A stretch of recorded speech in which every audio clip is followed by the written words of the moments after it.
Muy buenas tardes, aquí José Luis González, el capitán de radiomorena.net, creo que ahora también .org y también por la puerta de elcuervodeorange.com.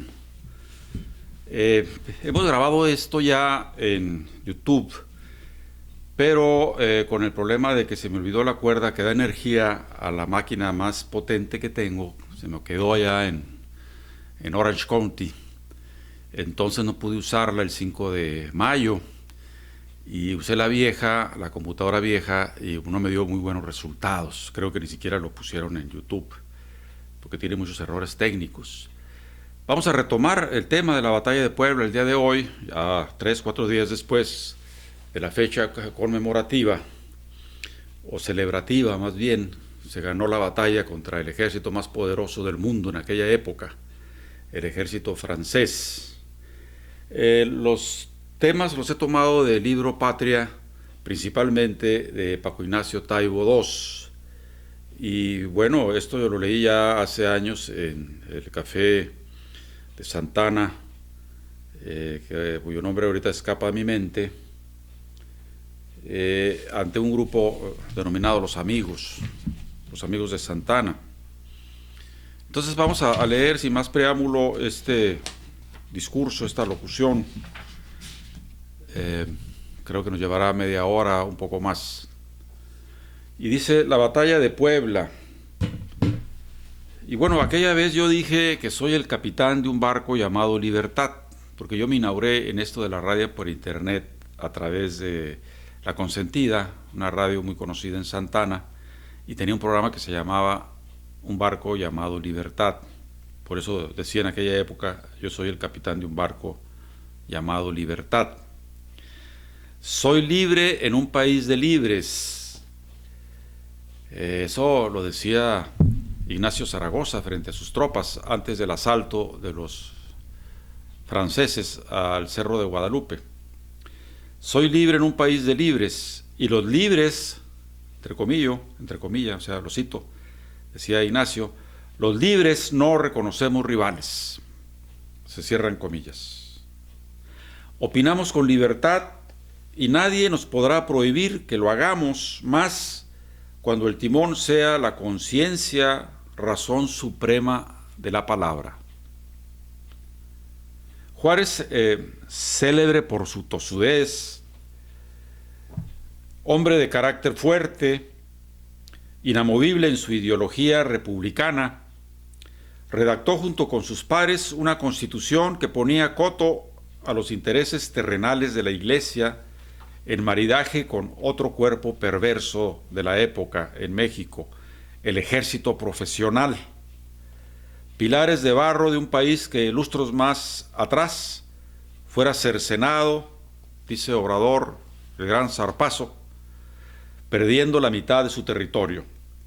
Con esa herida que aún sangra, los conservadores de la época, la conserva, como también se los conocía, la derecha, buscando regresar por sus lares, bendecidos por la Iglesia, invitaron a un noble austriaco de nombre Maximiliano de Habsburgo para que rescatara la patria, que para ellos la patria es el dinero. Tanto entonces como ahora, ¿no? Honor a los luchadores liberales que durante décadas enfrentaron a los enemigos internos y externos de nuestra patria temprana. Citamos a Taibo, abrimos comillas: estos ciudadanos vivieron una revolución, la de Ayutla, para liberarse de la ignominia del santanismo, una guerra civil, la de la Reforma, para liberarse de la trilogía perversa, maldita, que había destruido al país: clero, agiotistas y militares profesionales. Un enconado debate que dio nacimiento a la Constitución de 1857. Dos guerras contra gobiernos extranjeros, la de 1846 contra los gringos y la intervención francesa. Multitud de azonadas, cuartelazos, prácticamente en 30 años, los liberales republicanos mexicanos no tuvieron respiro.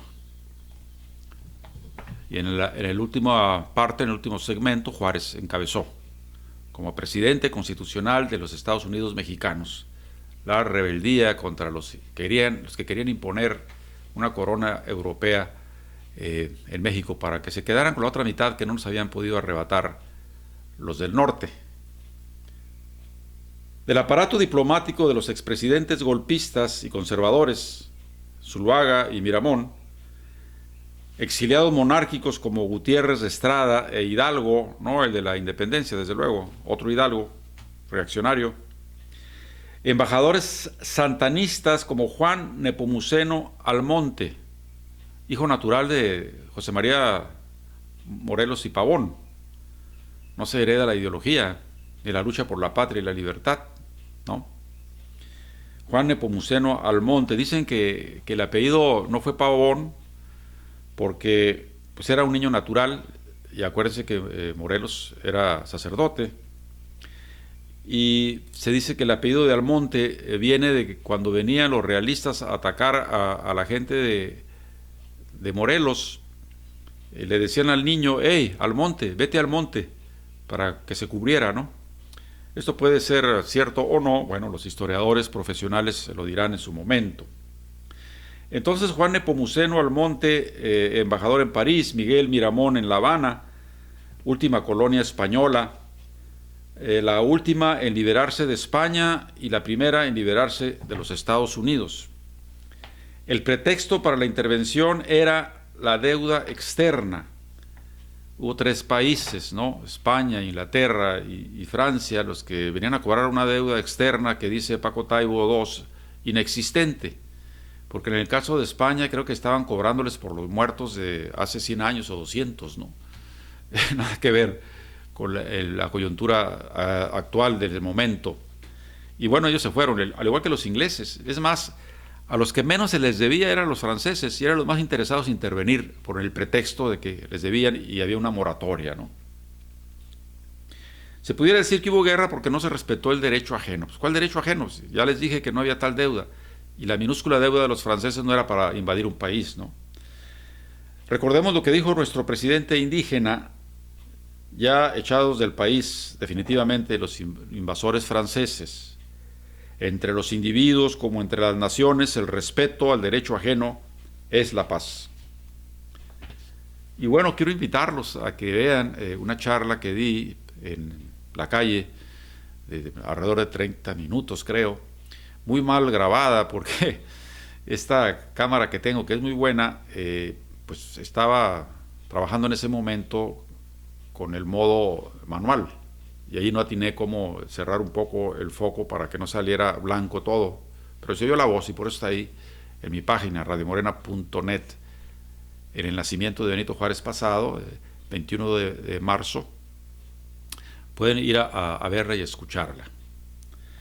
Decíamos que este héroe patricio, que medía 1,60 si no menos, decía Martí: los hombres no se miden de la cabeza para abajo, sino de la cabeza para arriba. A propósito de Martí, ahora el día de hoy le acaban de poner en el pecho la medalla José Martí, que es la medalla máxima que se le da a alguien de fuera del país, tengo entendido, no sé si también a los de adentro. Es como el águila azteca acá en México, ¿no? Se le da nada más muy principales. Pues ahora fue galardoneado con la medalla José Martí, nuestro presidente Andrés Manuel López Obrador, diciendo además en público de la gente que hay que echar al bote de la basura, claro, con palabras más diplomáticas, lo dijo él, a la OEA, que es un instrumento que mete zancadillas a los procesos democráticos de América Latina, y que eso a lo mejor suena utópico, pero quien no tiene ideales pues jamás camina a su objetivo, que es el de la liberación de las conciencias y de los pueblos, ¿no? Ahí estuvo Andrés Manuel López Obrador. Dijo más, ¿no? Que se permita ahora que va a haber en Los Ángeles una cumbre de países latinoamericanos, pues que se permita entrar a todos, ¿no? A todos y cada uno. Obviamente, sin decirlo, lo dijo. A Cuba, a Venezuela, a Nicaragua, a Bolivia, nuestra perla más preciosa de América Latina, que se defendió del golpe con un contragolpe del tamaño del pueblo. Ahí hay partido, hay ideología y hay entereza, ¿no? Cosa que nos falta en otras partes de Latinoamérica. Decía que la frase que dijo el Palacio de Minería llegando a México después de su triunfo del Ejército Liberal Mexicano, entre otras cosas decía Juárez, yo no he hecho nada extraordinario, he hecho lo que tendría que hacer cualquier mexicano puesto en este lugar, en la presidencia de México en este momento. Pues él dijo ahí en el Palacio de Minería, entre los individuos como entre las naciones, el respeto al derecho ajeno es la paz. Y dijo más en ese célebre discurso que dio en Palacio de Minería, decíamos, a su regreso a la Ciudad de México. Sigo citando a Juárez. Libre y para mí sagrado es el derecho de pensar. La educación es fundamental para la felicidad social. Es el principio en el que descansa la libertad y el engrandecimiento de los pueblos. Saber para ser libres, decía José Martí. Saber más para ser más libres, decía el poeta peruano César Vallejo. El 28 de abril de 1862, pasadas las 11 de la mañana, ya empezamos a hablar sobre el encontronazo que hubo entre los franchutes y los guerrilleros liberales que defendían la posición del Cerro de Guadalupe, del Cerro de Loreto, las fortificaciones dentro de la ciudad de Puebla. Bueno, los franceses le dieron la vueltita a la ciudad de Puebla porque realmente querían atacar el punto más fuerte de su enemigo, que era la iglesia allá en la loma de Guadalupe. Entonces, por ahí, pasados el 28 de abril, antes del 5 de mayo, bueno, desde luego, el 28 de abril de 1862, pasadas las 11 de la mañana, se produjo el primer choque cuando el batallón de cazadores de Vincennes comenzó la penetración y chocaron con la brigada del Gordo Arteaga, que era un general obviamente pasadito de kilos. Los franceses simularon replegarse solo para abrir paso a una columna de 2,000 hombres flanqueada por 1,000 tiradores, nada más y nada menos. La batalla duró hasta las 10 de la noche, hasta que los mexicanos tuvieron que retroceder. Por la mañana hirieron a Arteaga, quien defendía la posición. Le dieron un balazo en la pierna izquierda, en la tibia y el peroné. Muy puntual, Taibo II. Faltó nomás el calibre de la bala, ¿no?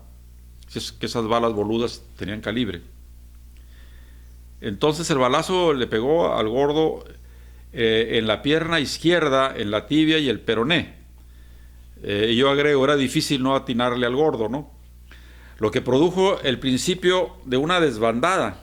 Entró al quite el joven general Porfirio Díaz, que sostuvo la resistencia manteniendo un duelo a distancia, como decíamos, hasta alrededor de las 10 de la noche, en que definitivamente se replegaron. Dijo Zaragoza, fue una resistencia digna de elogio. Detener a 2,000 hombres con tiradores y todo, un grupo nada más de unas centenas, pues tenía obviamente que aplaudirse. Las bajas francesas, aquí viene también la estadística que siempre maneja Taibo, que a veces dice es relativa, esto sí puede ser cierto, esto no. Bueno, él se ha leído todo, ¿no? Las bajas francesas fueron 200 y las mexicanas 50. En este primer combate, esas fueron las bajas de uno y otro bando.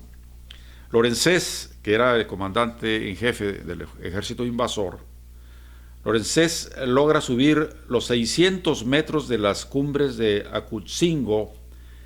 En esa arremetida, paso montañoso y salida natural hacia Puebla y la Ciudad de México desde el estado de Veracruz. Ahí se conjugan, ¿no?, los 3 estados y bueno, por ahí era la puerta para entrar a la capital, por Puebla. Entonces, tras tomar las cumbres, Lorenzés pasa delante de las filas y permite una primera sonrisa de satisfacción. Agita su cabellera rubia superior, la alisa y pide a su copero vino. Hay que decir que venían bien habituallados, ¿no?, de tremendos carros con pan y con vino y con café. manicuristas para atender las manos del comandante, ¿no? Peinadoras, en fin, era un ejército muy moderno de aquella época. ¿Qué decía ahora que estaba mirando en Netflix? Así creo que se llama. Si lo tienen en Netflix, vayan ahí y busquen Patria, donde Paco Taibo II habla de esto que estoy yo hablando. Hablaba pues que se dijo, aquí llegó el mejor ejército del mundo, y dijo Taibo, pero puesto en México es otra cosa, ¿no? Y también critica a Zaragoza porque les dijo a sus soldados, y vienen a combatirlos el mejor ejército del mundo, invencible en todas las batallas. Imagínense decir eso a los reclutas, muchos de ellos apenas de meses reclutados, pues como que no era muy acuerdo, ¿no? Pero bueno, de esos locos se han formado las patrias, de los que luchan contra lo imposible. Seamos realistas, pidamos lo imposible, decía otro revolucionario ya más moderno que murió en Bolivia. El 2 de mayo, según decires de Saligny, que era el que venía con los franceses, Lorenzés había renunciado a los auxiliares mexicanos. O sea, se refería a los traidores de la patria de México que traían ahí sus soldaditos de plomo y que querían meterse al combate, pues, para que la gloria no fuera solamente para los franceses. Pero el comandante Lorenzés dijo, no los ocupo, ¿no? Nosotros nos bastamos. ¿A qué se refería? Pues a las fuerzas del general conservador Leonardo Márquez, la bestia negra, ¿no? El desalmado, el que se echó a Ocampo, el que se echó a quien más, a Degollado, y otro general que siempre se me olvida el nombre, que lo diremos en el transcurso. La bestia negra, Leonardo Márquez. La bestia negra de los reaccionarios que durante la guerra de Reforma ordenó, aquí vienen los nombres, el fusilamiento de los médicos de Tacubaya. Habría que ver ese capítulo, ¿por qué mató a los médicos, no? Responsable directo o indirecto de los asesinatos de Melchor Ocampo, que era el intelectual de los liberales, ya retirado inclusive, allá en su rancho, ¿no? Santos Degollado, un hombre que estuvo trabajando de campanero o algo así, de administrador en la iglesia de Guadalajara, pero que era liberal. Y Leandro Valle, ese es el que se me olvida de vez en cuando, Leandro Valle, joven general, que era muy amigo, por cierto, de su enemigo político y militar en ese momento, Miramón, porque estudiaron en el colegio militar de Chapultepec, y estuvieron a la defensa ahí contra los gringos. Entonces eran camaradas de armas, y se dejaban recados en el maguey o en un árbol cuando se retiraban de una batalla a otra, para desearse suerte y saludos a la familia, ¿no? En fin, Leandro Valle regala sus botas nuevas a quienes lo van a fusilar, y pregunta, ¿quién ordena el fusilamiento? Pues nada más que Leonardo Márquez. Bien, pues hace bien, porque yo también, si lo hubiera atrapado, lo hubiera fusilado, ¿no? Así las cosas. Era la única fuerza importante, la de la bestia negra, de los cangrejos, como también se les conocía a los retrógradas, a la conserva, a la derecha, a los conservadores. Era una fuerza de 2.500 hombres. Hay que tomar en cuenta que en la batalla contra las cumbres del Cerro de Guadalupe, pues había una paridad numérica cuando menos de 5.000 por el lado de los liberales y 5.000 por el lado de los franceses, y atrás había obviamente muchos miles más de los franceses, ¿no? Entonces, si Leonardo Márquez, que era un sanguinario, hubiera puesto a esos 2.500 hombres mexicanos traidores a luchar contra los de arriba, a lo mejor lo hubieran ganado la batalla, ¿no? Porque ellos conocían el terreno, pues. Cuando le preguntó Lorenzés al hijo de Morelos, al Monte, a ver, dígame usted, general, porque era general, ¿no? Y luego se autonombró presidente, ya había 3 presidentes en un momento en la República, Almonte, Miramón, que también se autonombró, dice que lo nombraron presidente, y Benito Juárez. En Sorna, el general Zaragoza le mandó un telegrama a Juárez y le dice, señor presidente, ya tiene otro presidente aquí, ya tiene competencia, hay 3 presidentes. Bueno, entonces Almonte, pues, que era el jefecillo diplomático político de todo el movimiento de la reacción en ese momento, podía disponer de esos 2.500 hombres en su alianza con los franceses. El general francés desestimó esa ayuda. Dice, no, estimo que con mis propios recursos tendré suficiente. Pero yo estaba diciendo hace un momento que preguntó al monte, ¿por dónde es más fácil llegarles a estos cuates, no? Bueno, por atrás, por allá por donde están las huertas, en fin, ¿no? Claro, vamos a tardarnos más días. No. A ver, ¿y el más difícil cuál es? Aquí, derecho, ¿no? Hacia la loma arriba. Pedregosa, con sinuosidades. En fin, no podía ni siquiera ver el templo desde abajo con las baterías, porque estaba oculto por las lomitas, ¿no? Bueno, pues por ahí nos vamos, hijo. Por ahí. Ese fue un error estratégico, una soberbia del que llegaba, ¿no? Estos nos los vamos a descontar en 2x3, ¿no? Vayamos por ahí. Pues así le fue, ¿no? Y luego le llovió. Bueno, fue casi después de que ya venían corriendo para abajo, ¿no? Les ayudó para resbalarse en la loma. Pero bien. En esos días, Zaragoza escribió el ministro de Guerra, el general Miguel Blanco, cito a Zaragoza: la miseria me persigue e ignoro ya cómo seguir sosteniendo este cuerpo del ejército contra un enemigo que día a día va aumentando. Para empezar, antes de entrar al combate, hubo una explosión en el polvorín liberal de unas señoras que estaban cocinando por ahí, se fue una chispa y cayó en el polvorín y mató a cientos de oaxaqueños, aguerridos combatientes. Otros dicen que fue provocado. Bueno, pues se vale en la guerra, no todo se vale. Guillermo Prieto, en sus conversaciones posteriores a la batalla de Puebla, había dejado saber que ellos creían que Zaragoza estaba dispuesto a inmolarse en esa batalla, que tenía muy pocas posibilidades de ser ganada, pero que les costaría caro a los franchutes invasores. El mismo Zaragoza sabía que era difícil ganarles, ¿no? Zaragoza le pide refuerzos, dice, cito a Zaragoza de nuevo: si el gobierno, haciendo un esfuerzo supremo, me mandara violentamente, esto es ya, de preferencia 2,000 infantes, yo le aseguro hasta con mi vida que la división francesa sería derrotada precisamente el día 6 de mayo. Bueno, le falló por un día nada más. Y no sé si le llegaron esos refuerzos. Aquí vamos a ir viendo poco a poco. Esta es una primera horneada, ¿no? Cada año vamos a hablar de esto y vamos a tener más detalles y vamos a leer más sobre esto. Son batallas necesarias, pues. Una amiga, y ya lo estoy reiterando en todos los programas, me dice, a ver, soy medio ignorante, ¿eh? Dime cuáles son las batallas necesarias. Bueno, a ver, pues aquí está una, ¿no? La del 5 de mayo. ¿Cómo vas a dejar que te roben la mitad del territorio que te quedó, de lo que te robaron los del norte? Ahora los franceses, pues ¿de qué se trata? Son batallas, guerras hiper necesarias, ¿no? La defensa de la soberanía, de la cultura, de la gente del pueblo. El 4 de mayo recibe la noticia de que los 2,000 refuerzos que pedía la brigada de Antillón salieron de la Ciudad de México y, según Blanco, que era el director militar de la República, estas están bien armadas, municionadas y de la mejor calidad que tenemos.